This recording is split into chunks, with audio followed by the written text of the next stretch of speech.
Lecture में हम लोगों ने कुछ इनपुट्स फंक्शन के बारे में पढ़ा था।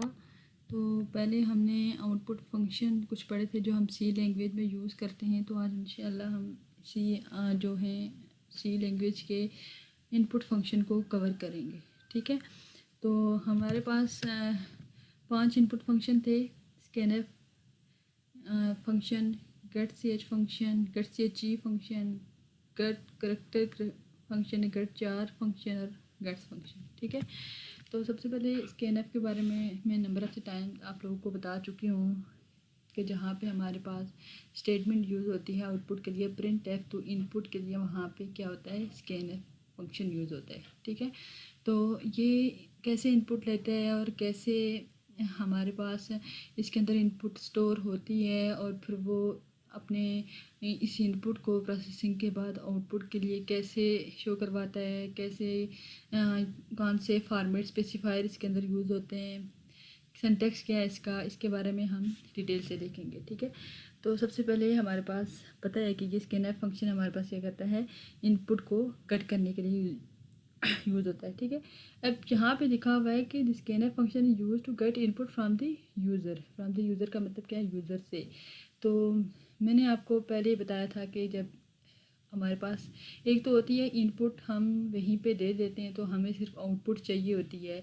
जैसे पिछले लेक्चर में हमने 2 नंबर को सम किया था और वहीं पे हमने आई थिंक 25 या प्लस कुछ लिख लिया था और वहाँ पे उसने जब हमने प्रोग्राम को रन किया था तो मैंने कहा था कि रन करने के बाद हमारे पास आउटपुट क्या आएगी, इसका रिज़ल्ट क्या आएगा। ठीक है, तो स्कैनफ फंक्शन बेसिकली ये है कि उसमें हमारे पास हम इनपुट पहले से दे रहे होते हैं, जबकि स्कैनफ फंक्शन में हम इनपुट अपने जहाँ पे हमारा प्रोग्राम रन हो रहा है रन कमांड दे रहे होते हैं। रन कमांड के बाद जो आउटपुट स्क्रीन नज़र आ रही होती है वहाँ पे हम लोग जो इनपुट देते हैं तो वो जो इनपुट देने का फंक्शन है वो है स्कैनफ फंक्शन। ठीक है, वो बेसिकली इस फंक्शन के अंदर क्या हो रही होती है, उसकी इनपुट स्टोर हो रही होती है। ठीक है, तो इसका सिंटैक्स क्या है, स्कैनफ फॉर्मेट स्ट्रिंग, इसके बारे में आप पहले पढ़ चुके हैं कि फॉर्मेट स्ट्रिंग में हमारे पास क्या होता है, इसके अंदर परसेंटेज साइन यूज़ होता है।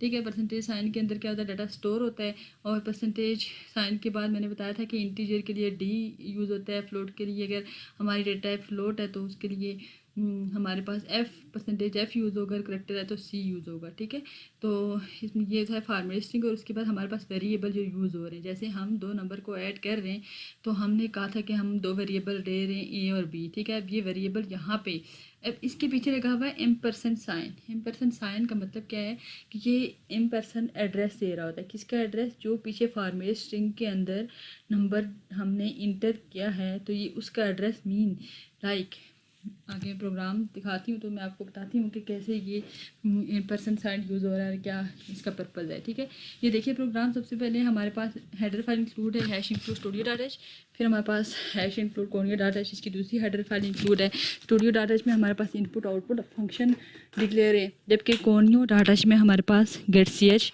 फंक्शन डिक्लेयर है। देन आगे हमारे पास मेन फंक्शन है। हमें पता है कि जो हमारे पास जो बॉडी प्रोग्राम के पार्ट्स होते हैं वो 3 होते हैं। सबसे पहले हेडर फाइल्स इंक्लूड होती हैं। ठीक है, दूसरी बात उसके बाद मेन फंक्शन होता है और उसके बाद body of the main function. तो मेन फंक्शन के लिए ये नंबर ऑफ टाइम मैं आपको बता चुकी हूँ कि मेन फंक्शन के लिए हमारे पास जो सिंटैक्स यूज़ होता है वो होता है इंट मेन। देन हमारे पास 3 वेरिएबल। अब हमारे पास प्रोग्राम क्या है, इस प्रोग्राम का जो आंसर क्वेश्चन है वो ये है कि write a program to add two given number. ठीक है, टू के दो by that is given to the user. ठीक है, जैसे हमने क्या इसका मतलब क्या है कि हमने 2 नंबर को ऐड करना है और उसका आउटपुट शो करवाना है और वो नंबर यूज़र से लेने हैं। ठीक है, अब स्कैनफ का फंक्शन क्या है कि ये get input from the user. कौन सी मैंने कहा कि आउटपुट स्क्रीन पे क्या करता है, स्कैनफ फंक्शन यूज़र से नंबर को एज अ इनपुट लेता है। ठीक है, कोई नंबर इनपुट लेता है, कोई करेक्टर इनपुट लेता है, जो पीछे डिफाइन हुआ है वही इनपुट में लेता है। ठीक है, तो यहाँ पे इसका क्या है कि write a program to add two given number that is given to the user. जो यूज़र नंबर देगा वो उन नंबर को क्या करे, ऐड करे। ठीक है। तो यूज़र ऐप देखेंगे यूज़र कैसे नंबर देगा और कैसे स्कैनएफ के अंदर स्टोर होगा और कैसे इसकी आउटपुट शो होगी, मैं आपको समझाती हूँ। सबसे पहला फंक्शन है हेडर वर्सेस डायरेक्टरीज। आपको पता है कि ये हेडर फाइल है, उसके बाद मेन फंक्शन स्टार्ट हो रहा है, इसकी बॉडी स्टार्ट हो रही है, ठीक है, बॉडी स्टार्ट हो रही है। अब हमारे पास वेरिएबल यहाँ पे 3 है, जबकि हमने कहा कि 2 गिवन नंबर, 2 नंबर ले और उसको क्या करे, ऐड करवाए। अब ये तीसरा नंबर उसने क्या किया हुआ है कि हमने एक ऑपरेटर पढ़ा था, असाइनमेंट ऑपरेटर। हमने कहा था कि 2 वेरिएबल्स 2 नंबर्स को आपस में ऐड करेगा और उसका रिजल्ट किसी को असाइन करेगा ताकि वो रिजल्ट क्या हो, आउटपुट में शो, ठीक है।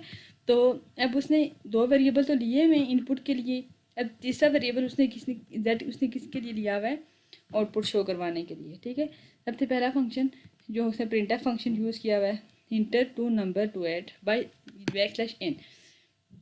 जो हमने प्रिंटफ के अंदर सबसे पहले पढ़ा था, यहाँ पे है सिंटैक्स के अंदर जो चीज़ यूज़ हो रही है फॉर्मेट स्ट्रिंग, ठीक है, फॉर्मेट स्ट्रिंग, दूसरा आर्गूमेंट लिस्ट, ठीक है। फॉर्मेट स्ट्रिंग के अंदर मज़ीद हमने चीज़ें पढ़ी थी कि हमारे पास इसमें एस्केप सीक्वेंस भी हो सकते हैं, ठीक है, फॉर्मेट स्पेसिफायर भी हो सकते हैं। अब वो एस्केप सीक्वेंस के बारे में मैंने आपको बताया था कि जिसके साथ बैक स्लैश आती हो तो वो क्या होती है, हमारे पास एस्केप सीक्वेंस होती है, ठीक है। तो अब यहाँ पे हमारे पास बैक स्लैश यूज़ हो रहे हैं, ठीक है, बैक स्लैश n ये यूज़ हो रहा है। और इस बैक स्लैश n का मतलब मैंने आपको पहले से बताया हुआ कि इसका मतलब है कि यूज़र क्या कर रहा है, न्यू लाइन में इंटर हो रहा है। प्रिंटफ स्टेटमेंट, ये प्रिंटफ स्टेटमेंट में डबल कोट्स के अंदर एस्केप सीक्वेंस के अलावा जो चीज़ होगी वो वैसी की वैसी ही आपको डिस्प्ले होके नजर आएगी, फॉर्मेट स्ट्रिंग और एस्केप सीक्वेंस के अलावा। फॉर्मेट स्ट्रिंग कौन सी है, जिसके बाद %d आता है। ये देखिए यहाँ पर प्रिंटफ के अंदर ये फॉर्मेट स्ट्रिंग भी यूज़ हो रही है और एस्केप सीक्वेंस दोनों यूज़ हो रहे हैं, ठीक है। और उसके अलावा जो टेक्स्ट होता है वो वैसे का वैसा ही हमें आउटपुट स्क्रीन पे शो होता है। तो हमारे पास जो आउटपुट स्क्रीन पे पहला रिजल्ट आएगा वो आएगा enter two number to add. 2 number को इंटर करें जिनको ऐड करना है। अब आप इंटर कर रहे हो 2 और 3, ठीक है, 2 और 3 इंटर कर रहे हो तो ये यहाँ पे क्या करेगा, enter two number to add, फिर वो नीचे वाली लाइन में खुद ब खुद मूव करेगा कंपाइलर और आपसे कहेगा कि नंबर इंटर करो। जब आप नंबर इंटर करोगे तो वो नीचे वाली लाइन पे होगी, ठीक है, उसी नंबर पे, इसके आगे नहीं होंगी, नीचे वाली लाइन पे, क्योंकि इसने \n लगाया। अब इसका पर्पज़ क्या है कि न्यू लाइन पे इंटर करो। देन स्कैनएफ फंक्शन, अब स्कैनएफ फंक्शन क्या कर रहा है, 2 नंबर है ना, 2 नंबर क्या है, इसकी डेटा टाइप इंटीजर है। तो पहले नंबर का जो हमने डाटा दिया, वैल्यू दी, वो इस %d के अंदर स्टोर होगी। अब y की जो वैल्यू मैंने कहा था 2 और 3 आपने एंटर किया, तो 2 जो है इसके अंदर स्टोर हो गया और y जो है इसके अंदर स्टोर हो गया। अब ये %d और ये %d क्या है, दोनों एक जैसे हैं।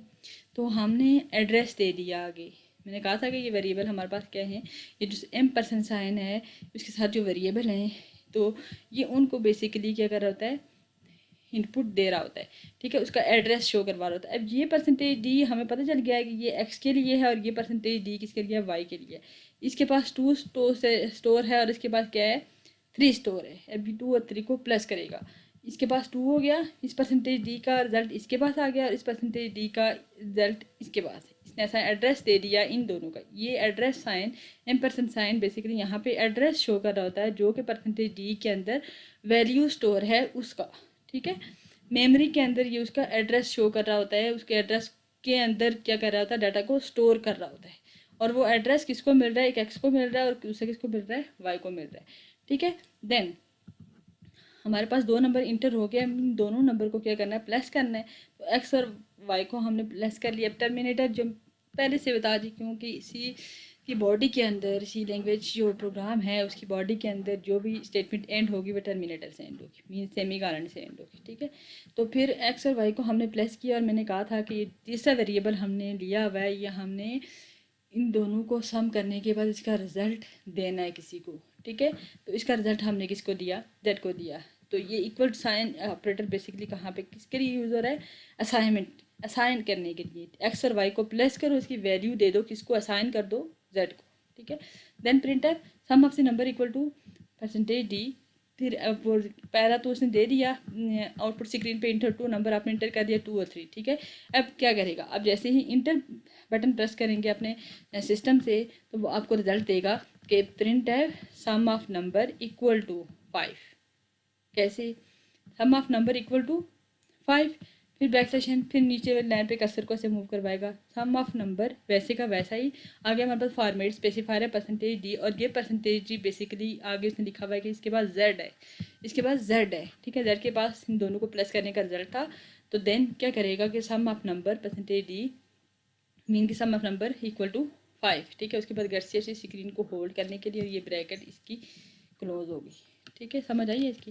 देन गेट्स फंक्शन दूसरा हमारे पास इनपुट फंक्शन है। ये हमारे पास, ये तो हमारे पास क्या कर रहा था, एक इनपुट को ले रहा था, नंबर्स ले रहा था, अगर वो इंटीजर है तो इंटीजर में दे रहा था, करेक्टर तो करेक्टर में दे रहा था। अब ये क्या कर रहा है, गेट्स फंक्शन एक स्ट्रिंग को ले रहा था। स्ट्रिंग के लिए मैंने बोला था आपको पहले से कि ये हमारे पास नंबर ऑफ द करेक्टर्स होते हैं। तो the gets function is use to input a string, और जो हमारे पास है ये इनपुट स्ट्रिंग, स्ट्रिंग में हमारे पास लेटर भी हो सकते हैं, डिजिट्स भी हो सकते हैं, कुछ स्पेशल सिंबल भी हो सकते हैं और वाइट स्पेसिस भी हो सकती है, ठीक है। स्ट्रिंग के अंदर कुछ भी हो सकता है। डबल कोट्स के अंदर जो चीज़ हमने लिखी हुई है तो वो सारी की सारी क्या होगी, स्ट्रिंग होगी, ठीक है। ये आगे मज़ीद अरे ये आप लोग बड़ी क्लासेस में पढ़ेंगे। यहाँ पे उसने सिर्फ आपको गेट्स फंक्शन समझाने के लिए, इस स्कैनर फंक्शन का बेसिकली फंक्शन भी वही होता है, इनपुट लेना, और गेट्स का भी यही होता है, इनपुट लेना। लेकिन ये क्या इनपुट लेता है, स्ट्रिंग इनपुट लेता है, और उन स्ट्रिंग में हमारे पास लेटर्स भी हो सकते हैं, डिजिट्स भी हो सकते हैं, स्पेशल सिंबल्स भी हो सकते हैं, वाइट स्पेसिस भी हो सकते हैं। और ये हमारे पास जो जिस हेडर फाइल के अंदर ये गेट्स फंक्शन डिफाइन है वो भी क्या है, स्टूडियो डाटा, ठीक है। इसका सिंटैक्स क्या है, सिंपल सिंटैक्स है गेट्स, और उसके अंदर हमने str मीन स्ट्रिंग के लिए शॉर्ट फॉर्म पिछले लेक्चर में हमने की थी कि स्ट्रिंग के लिए हमारे पास शॉर्ट फॉर्म str यूज़ होती है। उसके बाद स्ट्रिंग के लिए लिखा हुआ है कि इसमें क्या कर रहा था, एक यूज़र क्या कर रहा था, अपनी स्ट्रिंग को इनपुट में स्टोर करवा रहा होता है, ठीक है। आगे देखिए, स्ट्रिंग के लिए हमारे पास एक प्रोग्राम है, ये अरे टाइप एक प्रोग्राम है। अरे का मैं बार बार जिक्र कर रही हूँ, जिसके बारे में आप लोग बिल्कुल भी नहीं पढ़ेंगे यहाँ पे 10th क्लास में। बिल्कुल सिंपल चीज़ें आप लोगों की, तो आप अगली क्लासेस में अगर आप लोगों ने कंप्यूटर पढ़ा तो इसके बारे में मज़ीद डिटेल से देखेंगे। तो पहले दोनों हेडर फाइल्स वैसी की वैसी ही इंक्लूड है। उसके बाद हमारे पास मेन फंक्शन है। देन और तीसरी बात ये याद रखना कि जो स्ट्रिंग के जो एरर टाइप होती है वो हमेशा करेक्टर होती है, ठीक है। कभी भी इंटीजर और फ्लोट नहीं होगी। स्ट्रिंग की जो एरर टाइप होगी वो क्या होगी, करेक्टर होगी, ठीक है। करेक्टर के लिए हमारे पास शॉर्ट जो हम सिंबल लिखेंगे, सिंटैक्स लिखेंगे, CHAR लिखेंगे, देन स्ट्रिंग और 100। अब देखें यहाँ पे क्या कर रहा है कि हमारे पास जो स्ट्रिंग शो होगी तो उसमें मैक्सिमम नंबर कितने होने चाहिए, लेटर्स सिंबल्स जो भी होने चाहिए कितने होने चाहिए, 100 होने चाहिए, ठीक है। प्रिंट ऑफ इंटर नेम, जहाँ पे हम नाम लिख रहे हैं, ठीक है। अब वो नेम किसके अंदर जा रहा है, जैसे स्कैनफ के अंदर परसेंटेज डी के अंदर स्टोर हो रहा था, अब ये नेम किसके अंदर जा रहा है, गेट्स के अंदर जा रहा है। इस गेट्स के अंदर स्ट्रिंग के अंदर जा रहा है। अब जितना लंबा नाम लिख लें इंटर नेम, उसने आपको कह दिया कि नाम लिखो, ठीक है। इंटर नेम लिखें तो आप उसके अंदर लिखना शुरू कर दें, अपने क्लास वालों के साथ सबके नाम लिख दो, ठीक है, वाइट स्पेसिस देंगे, ठीक है। तो ये इसके अंदर आ गया। अब गेट्स के साथ जो आउटपुट फंक्शन यूज़ होता है वो होता है पुट्स, ठीक है। अब उसने गेट्स किया, जैसे हमने स्कैनफ फंक्शन के अंदर यहाँ पे हमने स्कैनफ किया था, परसेंटेज डी किया था, उसके अंदर वैल्यू को स्टोर करवाया था और देन उसको प्रिंट एफ के जरिए हमने शो करवाया था। तो इसी तरह से यहाँ पे भी गेट्स के जरिए इनपुट ले रहा है, स्ट्रिंग पूरी ले रहा है, और फिर आउटपुट के जरिए वही स्ट्रिंग हमें क्या कर रहा है, दिखा रहा है, ठीक है। देन हमारे पास सी इन फंक्शन, हमने सी आउट फंक्शन पढ़ा था, जो हमने आउटपुट फंक्शन पढ़ा था। इसी तरह से हमारे पास सी इन फंक्शन है। तो ये भी हमारे पास एक स्टैंडर्ड इनपुट डिवाइस है, सॉरी स्टैंडर्ड इनपुट फंक्शन है, जिसके लिए हम इसको बेसिकली हम कहते हैं कंसोल इनपुट। और इसके लिए हमने सी आउट के लिए इंट्रैक्शन ऑपरेटर पढ़े थे और इसके लिए एक्सट्रैक्शन ऑपरेटर, ठीक है। तो in use with C in stream, तो लाइक सी एन एवरेज जब हम ये भी क्या है, जैसे हम स्कैनफ परसेंटेज डी यूज़ कर रहे हैं ना, तो हम सी एन के अंदर परसेंटेज डी नहीं यूज़ करेंगे, बल्कि हम डायरेक्टली लिख लेंगे सी एन, इसके अंदर क्या है, एवरेज हमारे पास एज आ इनपुट ली गई है। तो आज का लेक्चर यही था। कोई क्वेश्चन है तो पूछना। क्या अल्लाह हाफिज़।